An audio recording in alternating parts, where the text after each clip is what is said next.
আলেমদের ওরা টিপ্পনি কাটতো, এই যে ব্যারিস্টার টাক যেটা সমন আদালতে দাঁড়িয়ে টিপ্পনি কাটতো, ঠিক হচ্ছে। এখন ওরে যখন নিয়ে যাচ্ছে আমরা কি বলবো, ঠিক হচ্ছে। ওই উপন্যাস মিলে গেছে, দেখ কেমন লাগে। জালেমদেরকে আল্লাহ কিয়ামতে এইটা বলবে, সাবিউনা জিরান ফাসলুকু, 1 2 হাত 5 হাত না 70 গজ দিয়ে বাদ, ও যেন অপমান বোধ করে। অপমানে ও লজ্জায় মরে যাওয়ার উপক্রম হবে, কিন্তু মরবে না। সুম্মা লা ইয়ামুতু ফিহা ওয়ালা ইয়াহইয়া, ও মরবেও না বাঁচবেও না, বাঁচা মরার মাঝে থাকবে। এই যে বাঁচা মরার মাঝে থাকা, এটা যে কেমন যন্ত্রণা আমি রিমান্ডে থেকে বের পেয়েছি। মাঝে মাঝেই ভেতরে বলতাম, আল্লাহ হয় মরণ দিয়ে দাও, নাই বের করে দাও। অথচ খুব বেশি দিন না, মাত্র 10 দিন জেলের ভেতরে। তাও তো 2-1 কারারক্ষীর সাথে দেখা হতো আমার, যদিও ফাঁসির কন্ডেম সেলের ভেতরে 24 ঘন্টা তালাবদ্ধ করে রাখতো, তারপরও 2-1 দেখা করতে আসতো কারারক্ষীরা। রিমান্ডে ওই আয়না ঘরে মাটির নিচে দেখা করা দূরের কথা, সিসি ক্যামেরা দেওয়া আছে। কেউ আমার সাথে কথা বললেও তার চাকরি চলে যাবে। খাবার দেওয়া দূরের কথা, কেউ যদি কথা বলে যদি কেমন আছেন, ও সিসি ক্যামেরা দিয়ে শয়তান সে উপরতলা থেকে দেখতেছে কি অবস্থায় রেখেছিল। আজ এখন তারা মানবতার কথা বলছে। আমার তো মনে হয় যা করেছে দেশের মানবতার সাথে আলেমদের সাথে ডবল করে শাস্তি দেওয়া দরকার। আগামী প্রজন্ম যারা আসবে, আল্লাহ এর জন্য লা আয়াতান দিয়েছেন, ইন্না ফি যালিকা লাআয়াতান লিকাওমিন ইয়ালামুন। অবশ্যই এর ভেতরে শিক্ষা আছে।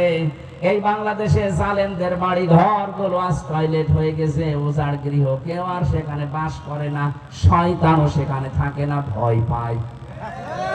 আপনি একটু খোঁজ নিয়ে দেখেন যে কয়টা জালেমের বাড়ি, বিশেষ করে যেখানে জুলুম বেশি হইতো। আমি একেবারে মিলিয়ে দেখছি, খাপের খাপ মমতাজের বাপ। কথা বলছে না কেন? মিলে যাচ্ছে না? আল্লাহ নামে তাকিদ দিয়ে বোঝাতে চেয়েছেন, ও পৃথিবীর বাংলাদেশের মানুষেরা, তোমরা যদি এরকম জুলুম করো, তোমাদের বাড়ি ঘরও কিন্তু এরকম জাতীয় টয়লেট আমি বানিয়ে দেব। এজন্য আমরা যেন এরকম কিছু না হয়ে যায়। আমরা অধিকাংশ মানুষ অধিকার সচেতন, কিন্তু দায়িত্ব সচেতন না। আমার অধিকারকে আদায় করে না, এই ব্যাপারে আমি খুব সচেতন। আমার প্রতি যে অন্যের অধিকার আছে, এটার বেলায় আমার কোনো খোঁজ নেই, সে নারী হোক আর পুরুষ হোক। আমি হাদিস পড়েছি, কিয়ামতের দিন অধিকাংশ নারী আর পুরুষ জাহান্নামে যাবে এই হক আদায় না করার কারণে। নিজের হক তো বেশ বুঝে নেন। একটা মানুষ মারা গেলে 6টা হক আমার উপরে। কয়টা? 6টা। বলেন বলেন।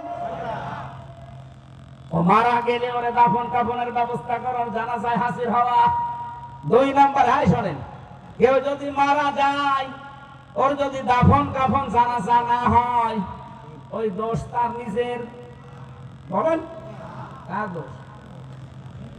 আমরা যারা জীবিত আছি আমাদের দোষ কেন? কারণ মরে যাওয়ার পর ওর কোনো দায়িত্ব নেই। ওর দায়িত্ব থাকবে মরে যাওয়ার আগ পর্যন্ত। ওয়াবুদ রাব্বাকা হাত্তা ইয়াতিয়াকাল ইয়াকিন। আল্লাহ পাক বলেন, তুই ইবাদত করবি ওই পর্যন্ত যতক্ষণ মরণ না আসে।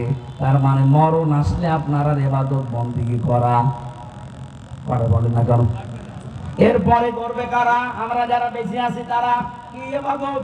আমার যে হক তার উপরে, উনি যে আমার কাছে অধিকার রাখে, হক, ওনার জানাজার ব্যবস্থা করা, দাফন কাফনের ব্যবস্থা করা, এটা কি করবে? সে নিজে নিজে। যা আমরা যারা জীবিত আছি তারা, তাকে দেখলে সালাম দেওয়া, সে দাওয়াত যদি দেয় সে দাওয়াত গ্রহণ করা। এই দাওয়াতের 2টা অর্থ হতে পারে, খাবারের দাওয়াত বা ইসলামের দাওয়াত।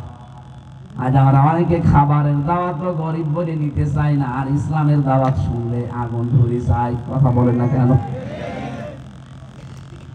না, এই হকগুলো আপনাকে আদায় করা দরকার। প্রতিটি মানুষের উপরে অন্যান্য যারা আছে তার অধিকার আছে। স্বামীর উপরে যেমন স্ত্রীর অধিকার আছে, স্ত্রীর উপরে স্বামীর অধিকার আছে না নেই? আমি যতটুকু দেখতে পাচ্ছি বাংলাদেশে নারী আর পুরুষ স্বামী স্ত্রী যদি জাহান্নামে যায় তাদের হক নষ্ট করার কারণে যাবে।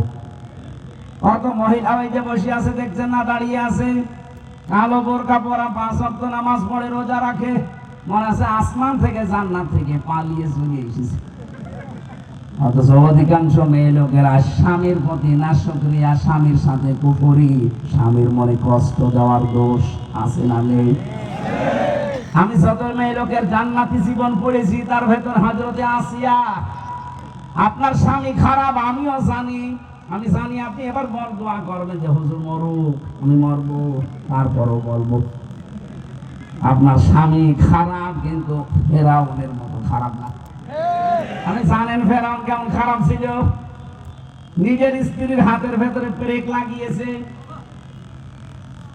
পায়ের ভেতরে পেরেক লাগিয়েছে, কপালের ভেতরে পেরেক লাগিয়েছে, মাথার উপরে গরম তেল ঢেলে দিচ্ছে, চুলগুলো সব উঠে উঠে চলে যাচ্ছে।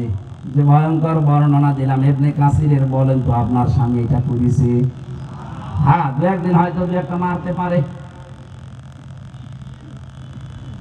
তাও আপনার দোষের কারণে মারে। কথা বলছেন না? স্বামী যারা আছেন জোর বলছেন না, আপনার দোষের কারণে মারে। আপনার দোষ কি? স্বামী হিসাবে তার 4টা হক আপনার উপরে আছে। ইদা নাযারা ইলাইহা সাররাতুহু, নবীজি বলেন স্বামী যখন বাইরে থেকে আসবে, তোমার যত কাজ থাক, আগে স্বামীকে অভ্যর্থনা জানাবে, স্বামীকে স্বাগতম জানাবে, তার হাসি খুশির ব্যবস্থা করবে। এটা 100 জনের 98টা মহিলা করে না, মনে করে এ আর কি, এ আর কি মানে আপনি টের পান কি করে আসলো? মাথার ঘাম পায়ে ফেলে আপনার মুখে হাসি ফোটাতে এত কষ্ট করে বাইরে থেকে আসে, তাকে একটু হাসি খুশি, তার আনন্দ ফুর্তি, তাকে একটু অভ্যর্থনা জানানো, স্বাগতম দিয়ে একটু ধন্যবাদ দেওয়া আছে, না তুমি খুব কষ্ট করো আমাদের জন্য, এসব না 14 রকমের বায়নার কথা তুলে ধরে ওই সময়। এমনি মাথা গরম হয়ে আছে, তখনও পিটাবে না, করবে কি? পিটাবে, কোনো অসুবিধা নেই। 4 জায়গায় বাঁশ দিয়ে মারবেন, মাথায় মারবেন না, মুখে মারবেন না, বুকে মারবেন না, পিঠে মারবেন না, মাথা থেকে শুরু করে এমন জায়গায় মারবেন যাতে দেখাতে না পারে। না, আমি মারার জন্য উদ্বুদ্ধ করছি না, কিন্তু এরা মার খায় এইসব কারণে। স্বামী বাইরে থেকে আসে, ওরা যে প্রথম দায়িত্ব ওর, ইদা নাযারা ইলাইহা সাররাতুহু, তাকে আনন্দ দেওয়া, তার ক্লান্তি যেন দূর হয় আপনার আচরণ দেখে, আপনার ব্যবহার আচার দেখে, আপনার চেহারা দেখে না। বাংলা পাঁচের মতো করে আছে, দেখলে ছাতাছা ছিল রাগ আরো ডবল বাড়ি।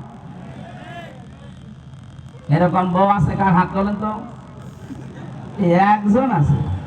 আপনার বউ আছে? 80-90 বছর বয়সে বউ তো মরে যাওয়ার কথা। না না, ওটা একটা পাগল মনে হয়, বউ নেই। 2 নাম্বারটা মেয়েরা শোনেন।